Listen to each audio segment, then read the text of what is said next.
다큐멘터리 역사를 찾아서 제230편 궁예 송악을 버리고 철원으로 환도하다.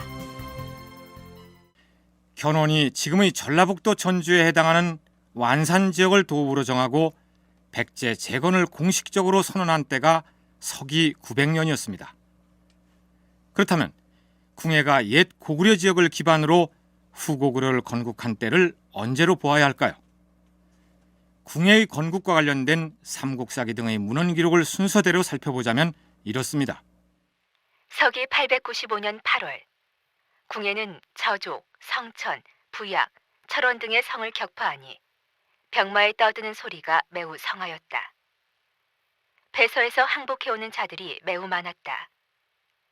궁예는 무리가 많아졌으므로 나라를 세우고 왕을 칭할 수 있다고 생각하고 비로소 내외 관직을 마련하였다. 그리고 이듬해인 896년에 철원에 도읍을 정하였다. 이때 궁예는 이미 철원을 도읍지로 삼아서 나라를 세우고 실질적인 왕 노릇을 하게 됩니다.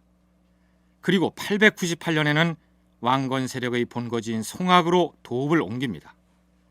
그러나 아직 이 시기는 양길이라는 막강한 세력과 대치하고 있는 상황이었습니다. 드디어 899년 장졸들은 들으라.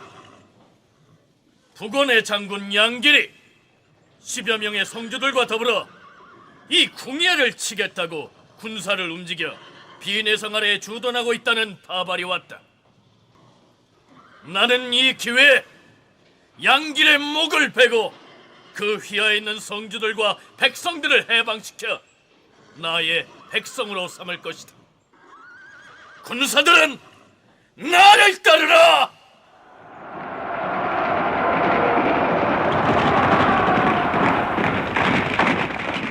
궁예는 양길의 군사를 무찌르고 지금의 강원도 지역을 비롯하여 황해도, 경기도, 충청북도 지역 등 광범한 권역을 지배하게 됩니다. 그리고 그 이후에 또 한 번의 개국 관련 기사가 등장합니다. 삼국유사의 왕력편에는 신유년, 즉 서기 901년에 궁예가 국호를 고려라 칭하였다. 이렇게 기록되어 있습니다. 삼국사기에도 서기 901년에 해당하는 신라 효경왕 5년에 궁예가 스스로 왕이라 칭하였다라고 기록되어 있습니다. 그러니까 궁예는 이때에 이르러서야 비로소 대내외적으로 국호를 고려라 선포하고 스스로 고려의 임금임을 내세웠다. 이런 얘기가 되겠죠. 여기서 궁예가 내세운 나라 이름은 고려인데 삼국유사의 왕력편에 보면 후고구려를 세운 것으로 되어 있습니다.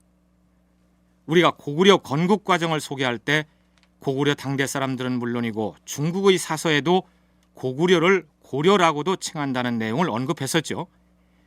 따라서 여기서 궁예가 고려를 세웠다는 것은 고려라는 새로운 국호를 내세웠다는 것이 아니라 나당연합군에 의해 멸망했던 고구려의 재건을 선언한 것이라고 보아야 할 것입니다. 자, 이제 궁예는 후고구려의 왕으로 공식 등극하게 되는데요. 그는 요즘식으로 표현하자면 국왕 취임연설에서 이렇게 천명합니다. 고구려의 백성들과 대소신료들은 들으라. 과인은 옛 고구려의 혼익이 뜬 이 터전에 다시 나라를 세우고 임금의 자리에 앉게 됐다. 그대들은 고구려의 영광을 잊지 않았을 것이다. 헌데 고구려의 도읍지였던 평양은 지금 어떤 모양인지 아는가? 돌보는 이 없이 황폐하여 잡초만 무성한 모습이 되어버렸다. 이 모든 것이 신라가 당나라의 병력을 청하여 고구려를 격파하였기 때문이 아니고 무엇이겠는가? 나는 반드시 그 원수를 갚고야 말 것이다.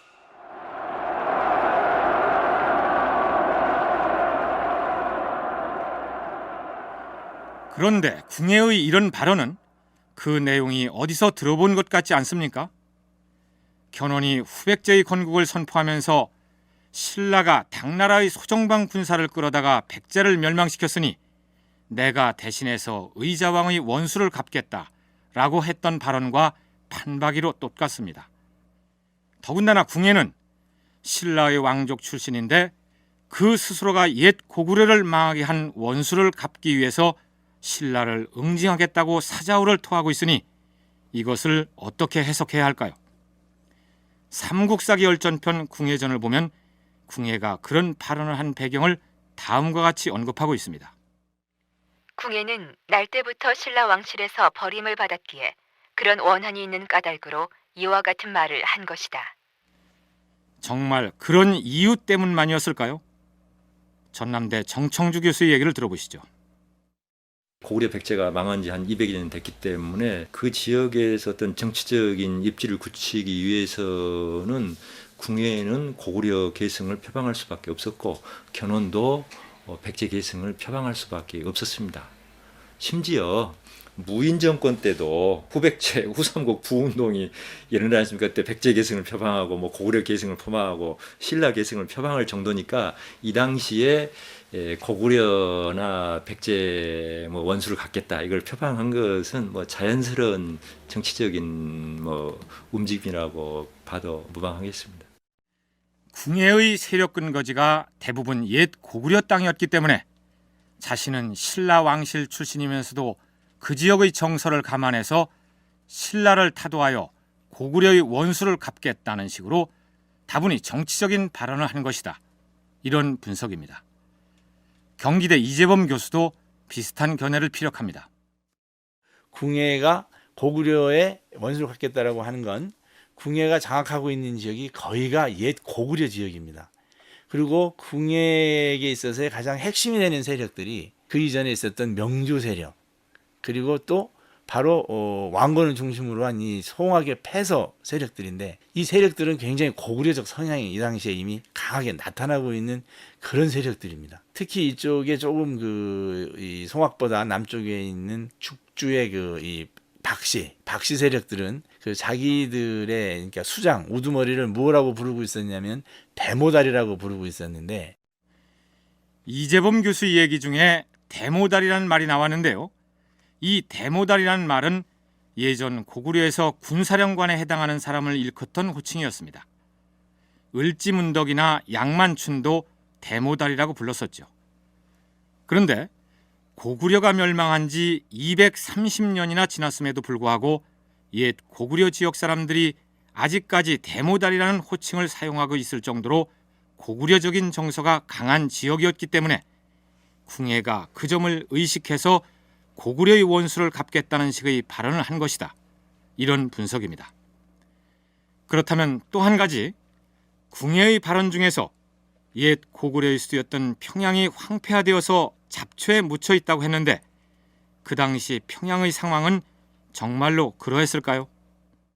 아마도 이때 평양의 위치라고 하는 것은 신라의 통치력이 그곳에 미치질 못했고 그리고 또 중국에서도 당말 5대 그리고 이때 또 거란이 또 발흥을 하다 보니까 그쪽은 거의 어떤 그 통치의 어떤 공백 상태 이러한 상태로 있었던 지역이 아닌가. 평양 지역은 비로소 인구가 충족이 되게 된 것은 이제 그 고려 들어와서 왕건 때 발해 유민들을 서경으로 천도를 시키면서 그것을 확충시키면서부터 거기가 다시 인구가 차게 되고 어떤 고려였던 북진이라 그럴까 그런 하나의 그 요충지가 되는데 어쨌든 이때 신라의 통치력이 여기 미치지 못했고 어떤 하나 그러한 공한지 그러한 어떤 상황이 아니었나. 궁예가 신라에 대해서 특히 신라 왕실에 대해서 공공연하게 적개심을 드러낸 또 하나의 유명한 일화가 있습니다. 바로 부석사에 얽힌 이야기인데요. 경상북도 영주에 있는 이 부석사는 신라의 고승 의상대사가 문무왕의 뜻을 받들어 서기 676년에 창건하고 화엄종을 널리 전파한 것으로 알려진 신라의 명찰이죠. 어느 날 모름지기 후고구려의 왕으로 등극한 궁예가 지방 순시에 나섭니다. 잠시 멈추어라. 예. 잠시 멈추어라. 예. 지금 어디로 가는 것이냐? 예, 대왕마마. 어명대로 부석사에 가는 길이옵니다. 저쪽 길로 올라가면 어디가 나오는지 아느냐? 저쪽 방향이라면 세달사가 있사옵니다. 그렇다면 세달사에 들렀다가 하루를 묵고 부석사로 갈 것이니 방향을 고쳐 잡도록 하라. 예, 대왕마마. 자, 행렬 선두는 세달사로 향하라는 어명이시다. 예.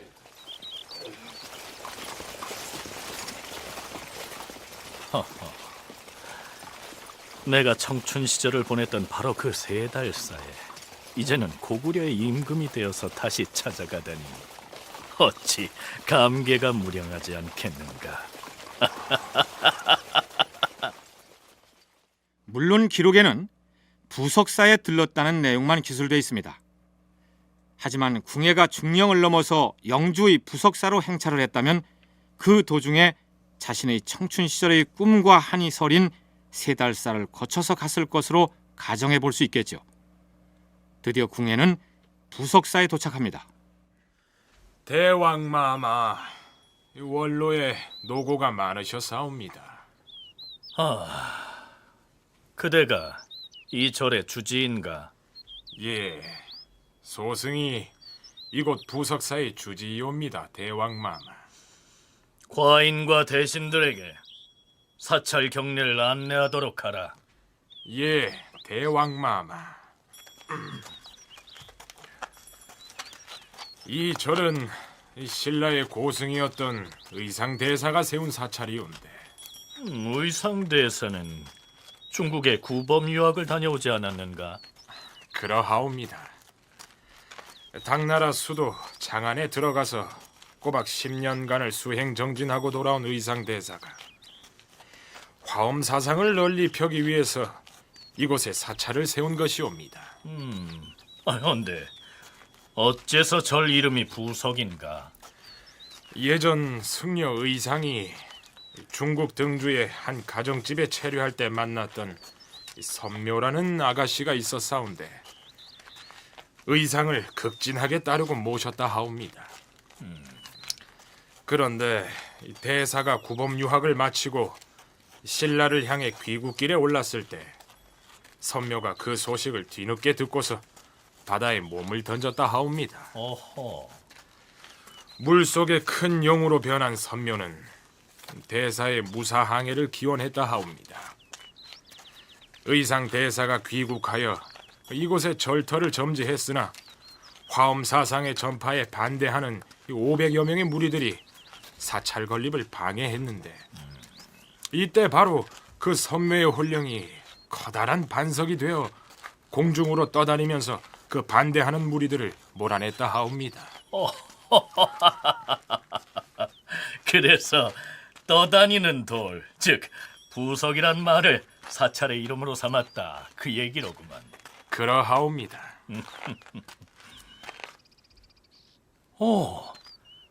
조사당 앞에 있는 저 꽃은 선비화가 아닌가? 그러하옵니다. 의상 대사께서 이 사찰에서 임종하실 때 내가 이승을 떠난 뒤에 이 지팡 위에서 반드시 가지와 잎이 날 것이다. 그리하여 말라 죽지 않는다면 나 또한 영원히 죽지 않을 것이다. 이런 유언을 남기셨는데 유언대로 저토록 가지와 잎이 성해서 아름다운 꽃을 피우고 있는 것이옵니다. 재미있는 이야기로다. 여기가 법당이옵니다. 안으로 드시겠사옵니까? 물론이다.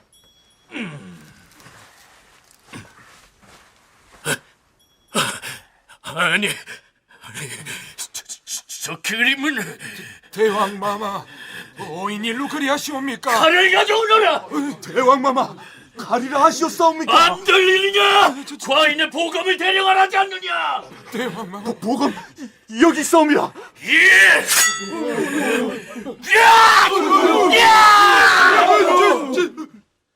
도대체 궁예는 부석사법당에서 무엇을 보았기에 이처럼 분기탱천에서 칼을 휘둘렀던 것일까요? 삼국사기 열전편 궁예전에 올라있는 원문 기록을 보면 견벽화 신라왕상 발검격지라고 되어 있습니다. 즉 벽면에 그려진 신라왕의 그림을 보고 칼을 빼서 쳐부셨다, 이런 뜻이죠. 그리고 그 뒤에다 지금도 그 자국이 남아있다라고 덧붙이고 있습니다. 여기 나오는 지금이란 김부식이 삼국사기를 쓰던 고려시대를 의미하죠. 이 일화를 두고 해석이 분분합니다. 그 중에는 궁예가 성격적인 결함 때문에 그와 같은 돌출적인 행동을 한 것으로 해석하기도 하고, 신라왕실로부터 버림을 받았기 때문에 그 복수심으로 신라왕의 화상을 칼로 친 것이라고 분석하기도 합니다.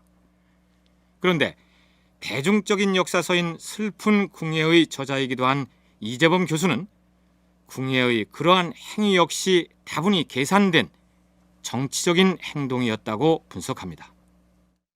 당시에 궁예를 따르는 많은 사람들은 주로 이 상층 신분보다는 신라의 하층 신분들로서 신라로부터 굉장히 많은 반감을 가지고 있었던 사람들이고, 어떻든 간에 신라라고 하는 그 질곡으로부터 벗어나 보고자 하는 그런 사람들이 주종을 이루고 있었습니다. 그런데 이러한 사람들을 인솔을 하고 가던 궁예가 신라 왕의 화상이 있는 부석사를 지나가게 됐는데, 그때 그것을 보고 자기의 어떤 조상이랄지 이런 것에 대한 숭배심보다는 자기를 따르는 무리들에 대한 어떤 자기의 위상을 높여보고 싶은 이런 생각에서 아마도 신라 왕의 화상을 칼로 치면서 그들의 어떤 입장을 대변하는 정치적 제스처가 아니었을까. 그러니까 궁예가 고구려의 옛 왕경인 평양이 폐허가 된 사실을 상기하면서 고구려의 패망을 불러온 신라에 대하여 원수를 갚겠다고 했던 발언과 부석사의 신라왕 화상 훼손 사건을 같은 맥락에서 보아야 한다는 얘기입니다. 자, 이번에는 궁예에게 귀부한 송악의 호적 출신 왕건이 어떤 활약을 보이는지 살펴보기로 할까요? 우선 고려사의 기록에 근거해서 왕건의 나주 정벌에 관한 내용을 소개하기로 하겠습니다. 서기 903년 3월. 부르셨사옵니까, 대왕마마? 아찬 왕건이옵니다. 어허. 3년 전에 과인이 그대에게 군사를 주면서 광주, 충주, 청주를 정벌하라 했을 때 그대는 과인의 기대에 부응하여 그 3개주를 비롯한 여타의 군현들을 평정하는 전공을 세운 바 있다. 과연 용맹과 지혜를 겸비한 장수로다. 과찬이시옵니다, 대왕마마. 이번에는 과인이 그대에게 수전을 명할 것인데 수행할 자신이 있는가? 수전이라 하옵시면 병선을 이끌고 바다로 나아가 싸우란 얘기다. 바다라면 중국이나 발해로 가라는 말씀이옵니까? 아니면 일본 열도로 출정을 하라는 말씀이옵니까? 둘 다 아니다. 과인은 백제를 칠 것이다. 아니, 견훤왕이 세운 그 백제를 정벌하시겠다는 말씀이옵니까? 하오나 우린 나라를 세운 지 얼마 아니 된 관계로 아직 백제와 정면으로 마주쳐서 전쟁을 벌이기에는 준비가 더 필요한 것으로 사료되옵니다. 백제와 정면 대결을 벌이자는 것이 아니라 백제의 후방인 금성을 공격해서 그곳을 우리의 거점으로 확보하자는 얘기다. 비록 백제의 후방 지역이긴 하나 서해의 바다를 타고 내려가서 진격한다면 승산이 있을 것이옵니다. 왕건 그대는 송악을 거점으로 해서 가문이 대대로 해상교역의 이력을 쌓아왔다 했으니 과인이 이번에 그대의 해상전투 능력을 시험해 볼 것이야. 출정하도록 하라. 예, 대왕마마.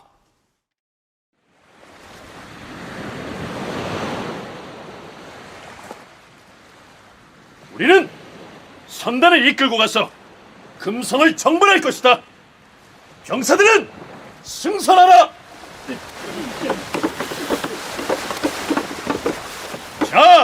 밧줄 올리고 출항하라!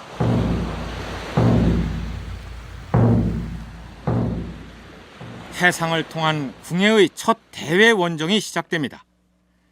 나라를 세운 지 얼마 안 되는 시점에서 이처럼 먼 바닷길을 항해하여 군사 원정에 나설 수 있게 된 배경에는 그동안 해상 교역으로 부를 축적한 왕건 가문의 해상 활동 능력이 뒷받침이 되었겠죠.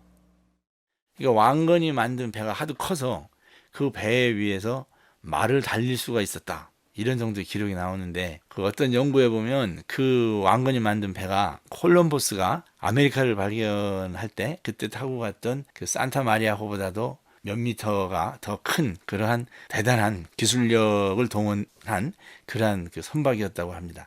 그러니까 왕건은 집안 자체가 그 해상 무역을 그 통해서 부를 획득을 하고 발전을 했는데 그 이면에는 그러한 선박을 제조할 줄 아는 그러한 기술도 갖췄던 그러한 가문이었던 것 같아요.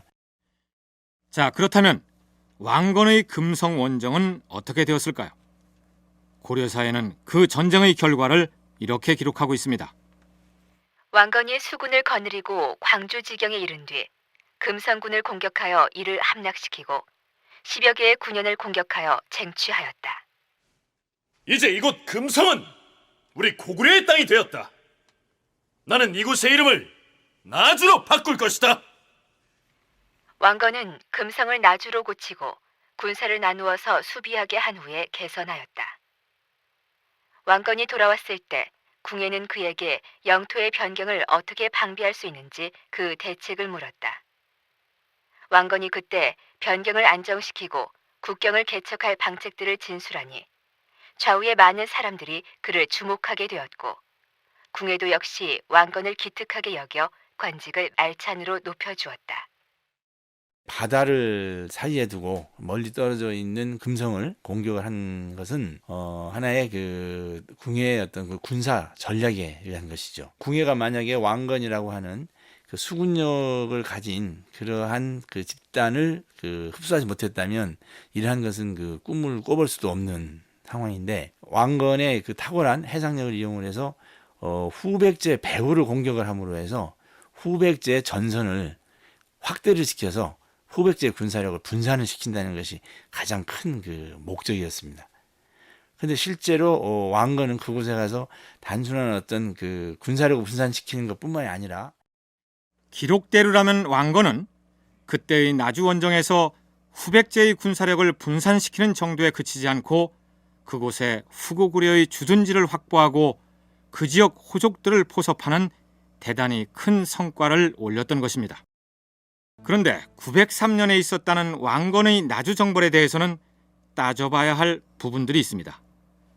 만일 고려사의 기록대로 903년에 왕건이 선단을 인솔하여 나주를 침공했다면 왕건은 과연 누구와 대적해서 싸웠겠느냐 하는 문제가 남습니다. 이태 전인 901년 8월에 견훤이 나주 남쪽 변경지역을 약탈한 뒤에 전주로 돌아갔다는 기사가 있기 때문에 왕건이 원정을 갔을 때는 그곳이 견훤의 지배하에 들어오지 않았다고 볼 수 있습니다. 그렇다면 왕건은 나주 지역의 호족들과 전투를 벌였을까요? 정청주 교수의 견해는 이렇습니다. 나주 지역 호족 세력이 왕건을 통해서 궁예에게 귀부합니다. 물론 앞에도 수달이랄지 몇몇 호족들은 그 왕건한테 귀부를 안 했기 때문에 왕건이 전투를 벌여서 일부 제압하기도 한 호족도 있죠. 이 호족도 그 당시에 어떤 통일체가 아니었기 때문에 일부는 그렇게 독자적인 세력을 유지하기 위해서 왕건한테 귀부를 안 했지만 이 나주 지역 그 대부분 호족들은 왕건한테 귀부를 지금 했죠. 왕건 입장에서는 왕건이 많은 전함과 군사를 가지고 여기에 출진했기 때문에 이것을 뭐 공격해서 빼앗았다 이렇게 표현을 하고 있는 것이죠. 그러니까 이때 왕건은 함선을 몰고서 금성폭으로 진입하여 견훤 군대와 싸운 것이 아니고 아직 견훤에게 항복하지 않고 독자 세력으로 남아있던 그 지역 호족 세력과 마주쳤는데 그 나주 호족들 중 상당수가 왕건을 통해서 궁예에게 자진하여 투항을 해왔기 때문에 전투를 벌일 필요가 없었다. 그런데 고려사의 필자들은 자신들의 태조인 왕건이 용감하게 싸워서 나주를 차지하고 돌아온 것처럼 기술하였다. 정청주 교수의 분석이 그렇습니다. 어쨌든 고려사에는 서기 903년의 왕건이 나주를 공략하여 장악한 것으로 나와 있는데, 알 수 없는 것은 6년 뒤인 909년에도 왕건이 군사를 동원하여 나주를 공격하여 경략한 것으로 올라 있고, 이듬해인 910년에는 견훤이 나주를 탈환하기 위해 작전을 벌이는 것으로 되어 있습니다. 903년에 왕건이 나주를 이미 확보했다면 6년 뒤에 왕건이 또다시 나주 정벌에 나설 필요가 없는 것 아니겠습니까? 한국전통문학교 이두학 교수는 자신의 저서 열정의 시대에서 이 대목을 이렇게 풀이하고 있습니다. 고려사에서는 왕건이 금성군을 공략하고 그 주변 10여 개 군현까지 장악했다 했는데, 그 시기는 903년이 아니라 911년 이후의 일로 봐야 옳다. 고려사와는 달리 삼국사기에는 왕건의 나주 공략 사실이 궁예가 911년에 연호를 수덕만세로 바꾸었다는 기사 뒤에 나타나고 있기 때문이다. 실제로 왕건이 903년에 나주를 장악했다면 6년간 아무런 기록도 없다가 6년 후에 다시 왕건이 나주를 경략했다는 것은 사리에 맞지 않기 때문이다. 물론 이 대목을 다음과 같이 해석하는 견해도 있습니다. 903년에 왕건이 나주를 공략하였다. 그러나 기록에는 나타나 있지 않으나 얼마 뒤에 백제의 견훤이 나주를 침공하여 차지하였고, 그러자 909년에 왕건이 다시 나주 정벌에 나섰다. 어찌되었던 나주는 견훤과 궁예 혹은 견훤과 왕건 사이에 벌어졌던 후삼국 통일전쟁 과정에서 최대의 요충지로서 대단히 중요한 역할을 하게 됩니다.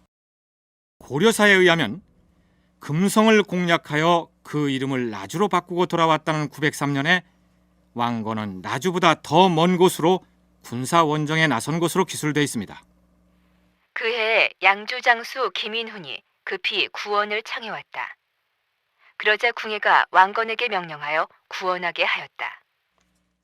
여기 나오는 양주는 지금의 경상남도 양산을 가리킵니다. 그렇다면 궁예의 명을 받은 왕건이 구원군을 이끌고 지금의 개성에 해당하는 송악 인근에서 서해 바다로 나아간 다음 다시 남해를 거쳐서 부산 옆에 있는 양산까지 가는 장거리 원정을 했다는 얘기가 됩니다. 학자들은 다른 내용 없이 이 기사만 돌출적으로 나와 있어서 그 내용을 신뢰하기가 어렵다고 얘기합니다. 그렇다면 궁예에게 구원을 요청한 김인훈이라는 양주의 장수는 자신이 도대체 누구로부터 위협을 당하고 있다는 얘기일까요? 당시 신라는 경주 일원만을 지배한 채 몰락해가는 상황이었기 때문에 신라가 양주의 김인훈을 위협했을 가능성은 적습니다. 그렇다면 견훤의 후백제가 경남 양산까지 진출했을 가능성이 있을까요? 견훤이 지금 순천 지역에서 방수군으로 근무했고, 이 순천 지역에서 근무하면서 이게 순천 호족인 박영규, 또 여기 여수반도 출신인 김총, 이런 사람들로 기병을 했기 때문에 순천이 주요한 근거지거든요. 또 진주, 강주, 여기에 자기 아들을 통해서 이게 도독으로 파견했지 않습니까? 그러다 보니까 강주 여기도 견훤의 어떤 중요한 세력 근거리죠. 그러다 보니까 여기에서 양주까지 공략을 하고 그런 것은 충분히 있을 수 있는 상황이죠. 후백제의 견훤이 지금의 경상남도 진주시에 해당하는 강주에 자신의 아들을 도독으로 파견했으니 양산까지 진출하여 그곳 성주를 위협했을 가능성은 충분합니다. 그러나 왕건이 군사를 이끌고 실제로 갔는지, 가서 어떻게 했다는 것인지 후속 기사가 없어서 그 내용을 알 수가 없습니다. 서기 904년 경들은 들으라. 그동안 과인이 다스리는 이 나라를 고려라 하였으나 이제부터 나라 이름을 바꿀 것이다. 지금부터 백성들은 이 나라를 마진이라 불러야 할 것이다. 나라의 이름을 마진으로 바꾸는 것을 기화로 나는 이 나라가 대동방국이 되었음을 선포하노라. 아울러 새로운 연호를 선포할 것인바 무태를 연호로 정하였으니 경들은 백성들에게 널리 알려서 이에 따르도록 하라.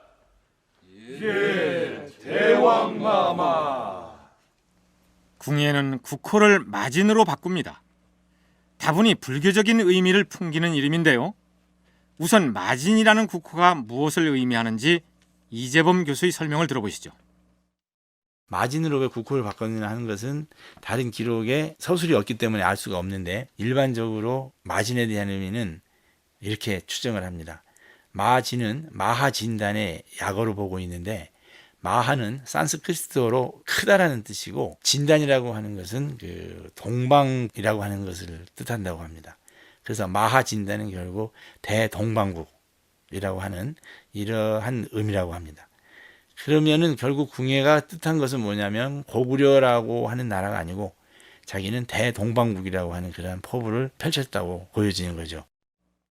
그러니까 고려 혹은 고구려라는 국호를 버리고 마진을 택한 것은 옛 고구려의 후예임을 포기한다는 뜻이 아니라 이제는 그런 차원을 넘어서 당당히 동방의 대국임을 선포한 것으로 봐야 한다. 이런 얘기입니다. 제야사학자 이완은 자신이 지은 한길사판 한국사에서 이렇게 기술하고 있습니다. 904년에 궁예는 나라 이름을 마진이라 하였다. 마진은 고구려의 뒤를 이은 발해의 초기 이름인 진국과 구분하기 위해서 붙인 이름이다. 큰 동방이라는 뜻을 담고 있다. 또한 석가모니가 큰 돌을 깨친 나라인 마타고 혹은 석가모니의 어머니인 마야 부인의 나라라는 뜻도 담고 있다. 또한 굳셀 무자에 편안할 태자로 된 무태라는 연호에 대해서 이도학 교수는 자신의 저서에서 병난을 그치게 하고 태평성대를 구현한다는 의미로 풀이하고 있습니다.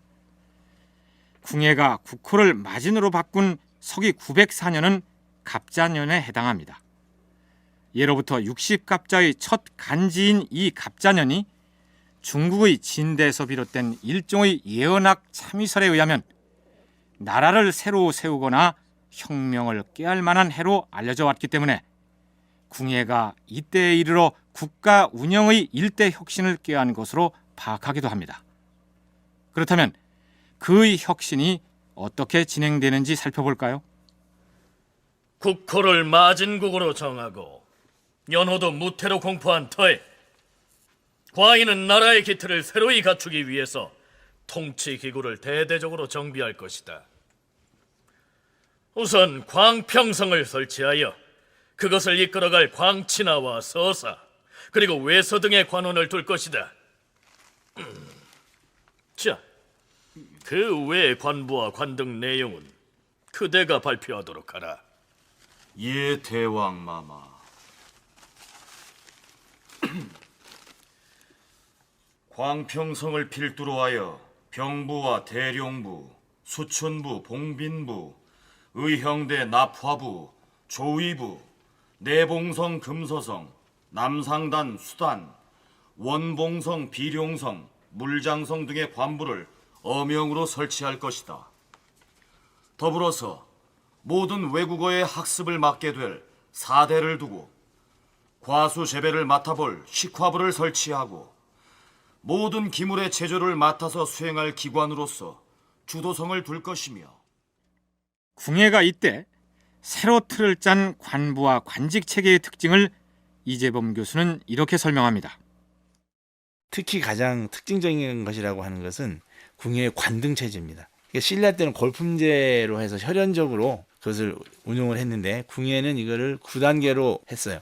근데 이 9단계가 마치 그 중국의 구품 중종법처럼 능력에 의해서 이것이 올라가는 성취 신분으로서의 관등을 했다라고 하는 건 그만큼 궁예의 어떤 새로운 어떤 세계가 좀 더 진취적이고 구제에 대한 어떤 혁신을 꾀하고자 했던 그런 일면이 있는 것으로 보여지는데, 실력 있는 인재 등용에 장애물이 되어온 신라의 골품제식 관제와는 달리 능력에 따라 상위 관등을 획득할 수 있는 혁신적인 체제를 마련했다는 얘기입니다.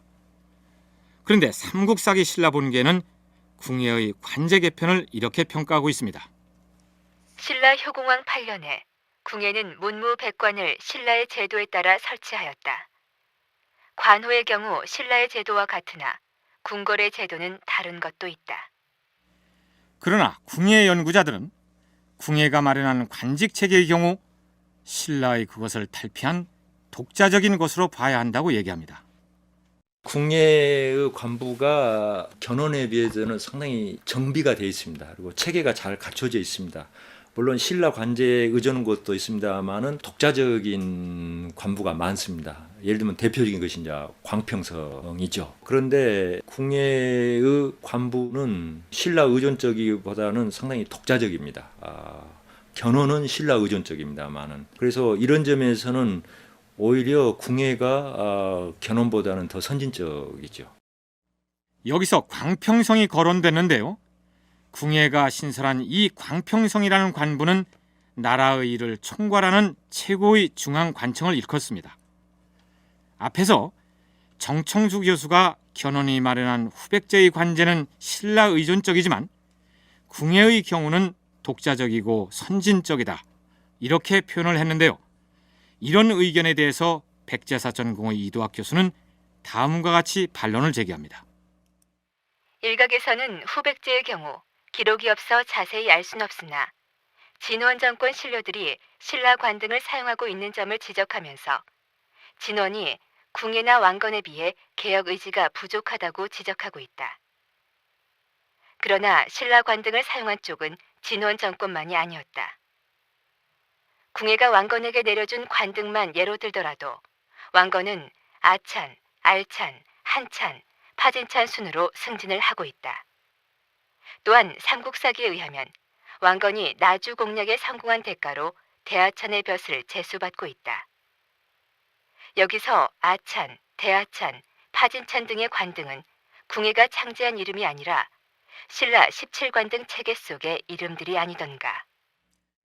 따라서 후백제나 후고구려 모두 신라의 관등 체계의 뿌리를 두고서 일정 부분 변개한 것인데, 후백제의 관직 체계에 대한 상세한 기록이 없는 상황에서 궁예나 왕건이 견훤보다 더 개혁적이고 독자적이었다라고 쉽게 판단해서는 안 된다는 주장입니다.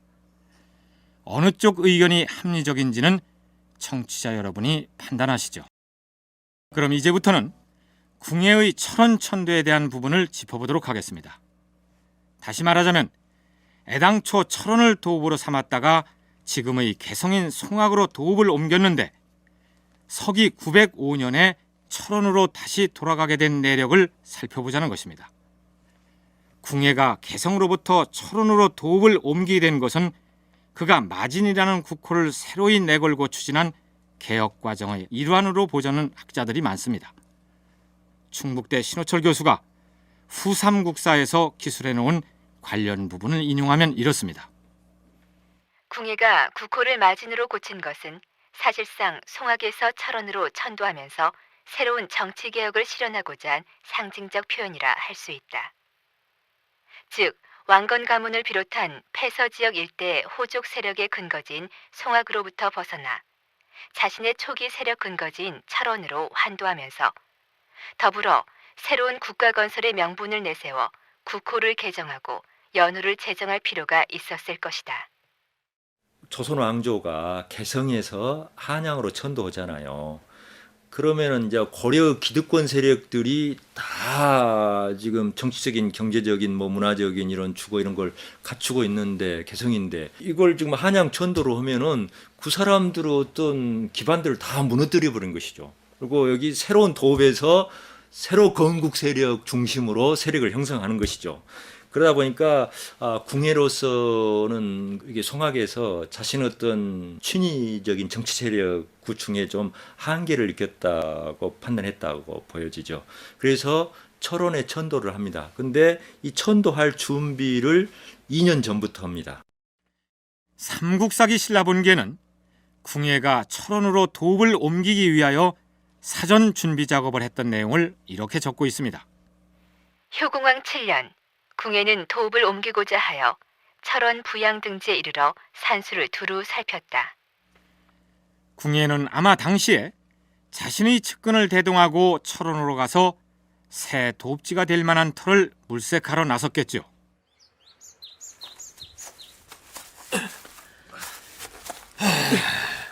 자, 이곳 지세가 어떠한지 살펴보거라. 예.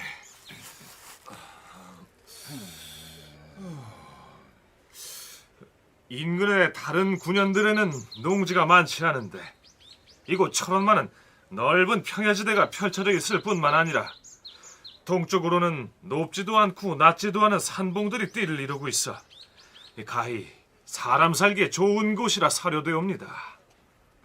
나는 사람 살기에 좋은 곳인지를 묻고 있는 것이 아니라 지형과 지세가 나라의 도읍지로서 손색이 없는지를 물었느니라. 대왕마마, 하오시면 천도를 염두에 두시고 철원을 둘러보시자 하셨사옵니까? 너희들은 내가 국호를 바꾸고 새 연호를 재정 공포하고 관부와 관직 체계를 혁신한 의도를 간파하지 못하였단 얘기냐? 나는 이곳 철원으로 천도하여 대동방국의 기치를 내걸고 새로운 정치를 펼쳐나갈 것이다. 하오나 대왕마마, 송악의 도읍을 정한 지 얼마 되지도 않았을 뿐더러 장차 세력을 뻗쳐나가기에는 이곳 철원보다는 송악에 유리하지 않겠사옵니까? 그러나 송악은 패서지방 호족들이 대대로 세력을 구축해온 터전이다. 그자들이 과인이 하는 일에 모두 고분고분 따르기만 하겠느냐? 이참에 송악을 버리고 철원으로 도읍을 옮겨서 중앙조정 관료들의 세력 판도 자체를 획기적으로 뒤바꿔 놓고 말 것이야. 그리고 서기 904년 궁예는 철원 천도를 공표합니다. 신료들은 들으라. 과인은 이곳 송악으로부터 철원으로 도읍을 옮길 것이다. 새로 왕경이 들어설 터를 점지해 두었으니 이제부터 인력과 경비를 징발하여 터를 다듬고 누대를 세우고 궁궐을 축주하는 등 대대적인 공사에 착수할 것이니 경들은 책임을 분장하여 천도 준비에 만전을 기하도록 하라. 나 알겠느냐? 철원에다 새로운 왕경을 조성하는 일에 책임을 다하라는 어명을 내렸느니라. 알겠느냐?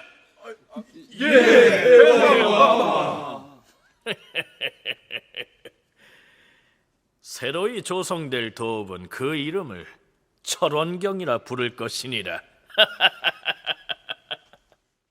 궁예는 철원을 철원이라고 하지 않고 철원경이라고 해서 천자만이 가질 수 있는 천자의 도읍으로서의 의미를 붙이고 있습니다. 그리고 이 철원경이라고 하는 것은 삼국사의 다른 곳에서도 보이고 있는 것을 보면 궁예는 자기의 나라와 자기의 도읍을 천자와 같은 그러한 그 대등한 것으로 만들고자 했던 것 같아요. 그렇기 때문에 이 경이라고 하는 것에 걸맞는 그러한 도읍을 꾸미고자 하면 당연히 엄청난 물자와 또 엄청난 크기의 도읍을 건설할 수밖에 없었을 것입니다. 삼국사기 궁예전에는 궁예는 새로운 서울을 조성하는 데 있어 궁궐과 누대를 대단히 사치스럽게 수축하였다. 이렇듯 궁예의 철원 천도를 다소 부정적으로 묘사하고 있습니다. 그렇다면 당시 궁예가 조성했던 철원경은 그 규모가 어느 정도일까요? 조선 영조 때 편찬한 여지도서에는 이런 기록이 올라 있습니다. 궁예의 도성이 철원군 북쪽의 풍천원에 있다.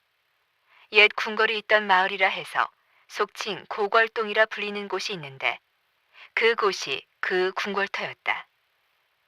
외성의 둘레가 14,421척이고 내성의 둘레가 1,905척이다. 당시 궁예 왕국의 도성이었던 철원경의 터는 지금은 비무장지대에 들어가 있습니다. 조사한 바에 따르면 대체로 당시 왕경터의 둘레가 14km에 이르는 것으로 알려지고 있습니다. 그런데 궁예가 추진한 철원 천도 준비 작업 중에는 새로운 왕경을 조성하고 궁궐을 짓는 공사만 해당되는 것이 아니었습니다. 자, 이 지도에서 청주가 어디쯤에 있는지 짚어보아라. 예, 이 청주라면 신라의 서원경이었던 그 청주 말씀이시옵니까? 그래, 그 청주 말이다. 여기 있사옵니다. 그 청주에서 새로 도읍이 들어설 철원까지의 거리가 얼마가 되겠느냐? 소인이 직접 왕래한 적이 있사온데 그리 먼 거리는 아니옵니다. 청주의 백성들이 얼마나 살고 있는지 아느냐? 상세하게는 모르겠사오나 청주 사람 1,000호를 외지로 삼인시킬 것이다.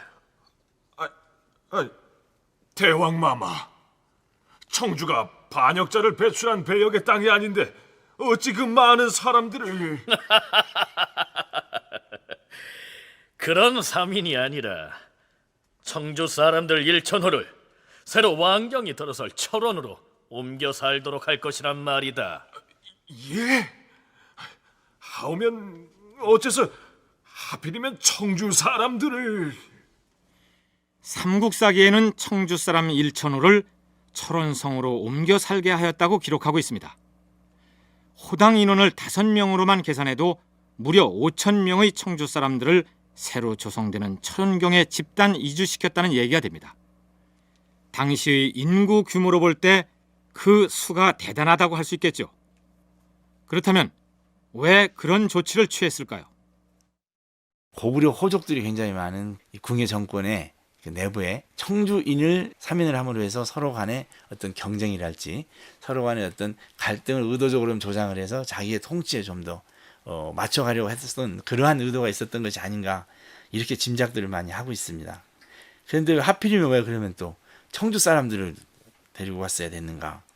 그래서 이건 여러 가지 여기도 의견들을 가지고 있는데 청주도 당시에 그 신라의 5소경 중에 하나인 그 서원경 사람들이었기 때문에 문화적으로도 굉장히 높은 사람들이었고 궁예는 자신을 지지해온 호족의 기반이 없었기 때문에 도읍을 옮기면서 청주 지역 주민들을 새 도읍지로 삼인시켜서 자신의 친위 세력으로 삼으려는 정치적 의도를 가지고 그런 조치를 취했다. 이런 얘기입니다. 그러니까 송악의 왕건 가문을 비롯하여 지금의 황해도 일대에 포진하고 있던 패서지방의 호족 세력을 견제하기 위해서 그런 조치를 취했다는 얘기입니다. 장보고가 신라 조정에 반기를 들었다가 살해된 뒤 청해진의 주민들을 전라북도 김제 지역으로 강제 이주시킨 데에서도 알 수 있듯이 고대에서의 삼인은 형벌의 의미를 지니는 경우가 많은데 이 경우는 지방민을 왕경으로 옮겨 살게 했으니 당시 청주에서 삼인된 사람들은 오히려 큰 혜택을 받았던 셈이죠. 근데 신라에서 그 경주가 왕경 아닙니까? 왕경이는 특별 대우 받았지 않습니까? 물론 지금 여기서 알 수 없습니다만은 신라적인 이런 전통에 의해서 왕경인들이 지금 우대를 받았을 것이 확실시 됩니다. 그래서 그 이후로 궁예가 전지왕권을 추구하면서 이 청주 출신의 이 관료들 또 이 청주의 호족 세력들이 궁예의 아주 크나큰 이 지지 세력 버팀목이 됩니다. 이후에 궁예 정권의 문무요직은 청주 세력이 거머쥐게 됩니다. 나중에 왕건이 궁예를 축출하게 되자 궁예를 따르던 청주 출신 중앙 관료들이 왕건에 대항하여 모반을 하고 청주 현지에서도 왕건에 대한 모반 사건이 일어난 것을 보면 궁예가 철원 천도 과정에서 1,000호의 청주인들을 철원으로 이주시킨 목적이 충분히 입증이 되지 않습니까? 그렇다면 어째서 하필이면 청주 사람들이 선택되었을까요? 이재범 교수는 청주가 신라의 서원경이 설치되어 있던 지역이어서 어느 정도 문화 수준이 높았기 때문에 궁예의 선택을 받았을 것이라고 했는데 학자들 중에서는 신라 왕실의 서자로 태어난 궁예의 출생지가 청주였을 것이라고 추정하기도 하고 혹은 궁예가 어린 시절 유모의 보자기에 쌓여 피난가 살았던 지역이 청주가 아니었을까 이런 추측을 하기도 합니다. 이제 잠시 신라의 사정을 살펴보기로 할까요?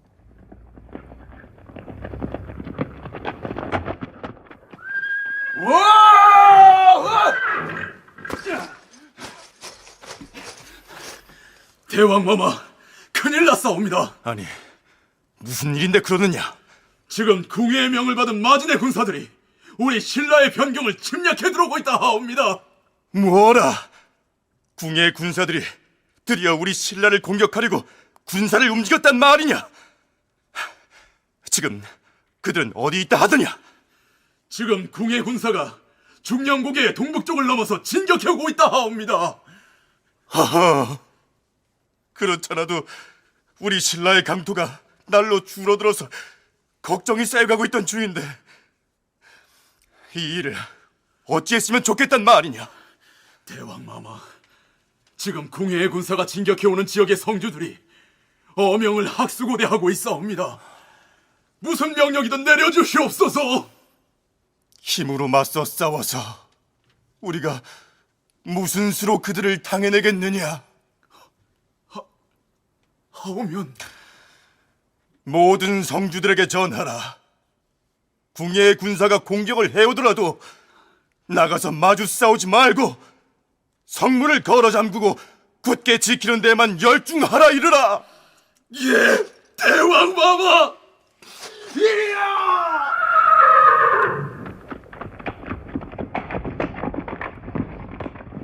이때는 이미 지금의 경주 일원을 제외하고는 대부분의 변방 지역은 신라 왕의 지배권을 벗어나서 호족 세력들이 장악하고 있었습니다. 이제 신라는 간판만 걸어놓고 간신히 국가의 명맥을 유지하는 그런 처지였던 것입니다.